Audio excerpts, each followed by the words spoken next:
I like what John Stoker just said. It would be a great thing if we could put water in a car and run it. Well, a lot of things we can do actually. There's technology out there. We can plug our cars in to a wall socket and we can run without gasoline. The technology is not that far away. Those types of hybrids, I think, are around the corner. It would be a transformative technology that would certainly change the dynamic, the energy dynamic of this world, and certainly affect us in terms of how we live and how and make us certainly much more self-reliant in terms of our energy needs. And I'm happy to get into that in a moment. But first, I wanted to say a couple things. With the Shad are the founding fish, and I have to say that the fishermen are the founding conservationists. And I think you all recognize that these rivers are the wellspring of life, and certainly the wellspring of our life here, right here in the Lehigh Valley. And I wanted to say a couple things. Since coming to Congress, I spent a fair amount of time on issues related to the Delaware River watershed. And in this Congress, I'm serving as the co-chair of the Delaware River Basin Task Force. It's a bipartisan, it's a multi-state congressional caucus focusing on the basin and various watershed issues. And it's been a great opportunity for me to work with the DRBC quite a bit, the Army Corps of Engineers, groups like Wildland Conservancy, and in fact, we used the appropriations process this year to secure funding in the amount of $172,000 for the Lehigh River Basin release. That's really, we're trying to do this to help with a cold water release from the Francis Walter Dam, and we're going to use this money for data collection and have modeling done by the Army Corps of Engineers in cooperation with a lot of local entities, including Chris Buffett from the Wildlands Conservancy, and so we basically want to support cold water fishery. I think that's very important for us. A number of local entities have been extremely supportive of this, and I want to continue to advocate for that very worthy purpose. Also, John Stoker mentioned too that we have a lot of water around here, and that's a great thing. In fact, we often proudly say that Pennsylvania has more running water, I think, than any of the lower 48 states. We have a lot of natural lakes of any great significance, but we do have a lot of creeks and streams and rivers.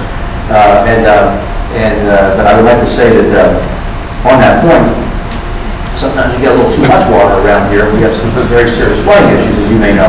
And just yesterday, we did announce $1 million in terms of a flood mitigation effort, hazard mitigation, that the two counties, along with the Planning Commission, put together to help us identify our greatest priorities and then mitigate those problems.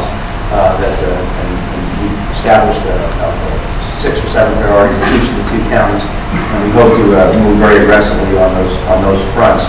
In addition, there's money secured this year for a flood warning system that we're working closely with. It will be released through the Corps of Engineers again and the Delaware Basin Commission, as well as other feasibility studies by the Corps. So there's about $1.5 million, close to $1.7 million in money just specifically designated to water, river issues, and flooding.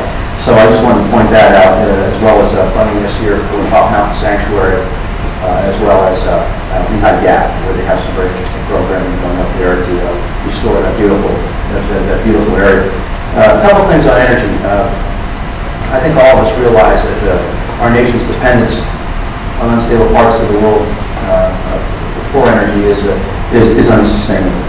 And we have to do a number of things, both on the supply side and on the demand side, to deal with this very serious threat.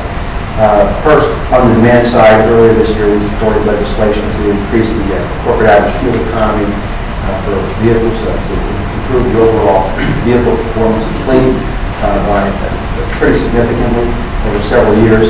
Again, that will help lessen our demand, bring down our demand consumption of oil on the one hand. On the other hand, I think it's time that we talk very seriously about the supply needs of this nation. If we're going to lessen greenhouse gases, we are going to have to make sure that we do all of the above. Renewables, wind and solar, all very important technologies.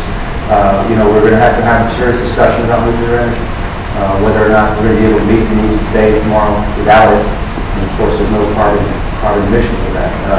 And today, half of our electricity is produced from coal.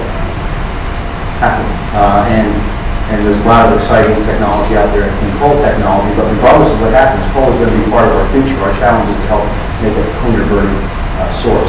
China today is building 2 coal-fired plants per week. China. experience. And this is the world we live in, so it's up to us to lead. I think there are some things that we can do. But again, it comes back down to energy diversification. And I mentioned hydrogen. It's hard for you, but sometimes I get a little frustrated too, and I see a farm bill locally that's very heavy on subsidies for the commodity crops, corn, wheat, and soy. I know corn prices are high, and of course corn-based ethanol, which you all know is not very efficient, is driving a lot of this. And I think that we have to restore some sanity to some of these policies over the years. The government, sometimes we go in and try to pick winners. I don't know if we've done the best job. I think ethanol is important. I think a lot of us think it ought to compete on its own. There are other viable technologies, cellulosic ethanol, we could bring Brazilian-based ethanol, but this country decided they have 54-cent tariff on Brazilian-based ethanol, and we're bringing in, we're doing it to protect farmers. So these are the types of issues that we're going to have to confront very seriously in this country if we want to become more energy self-reliant, more diverse. And I just wanted to applaud all of you for your leadership on the watershed here in Lehigh and the Delaware. It's an extremely valuable asset. I pledge to continue to work with all of you, the partners, to help make this asset, this resource, all that it can be and more. So thank you for having me. It's just great to have this kind of symposium. It's really quite extraordinary. I hope we do this more often. Thank you.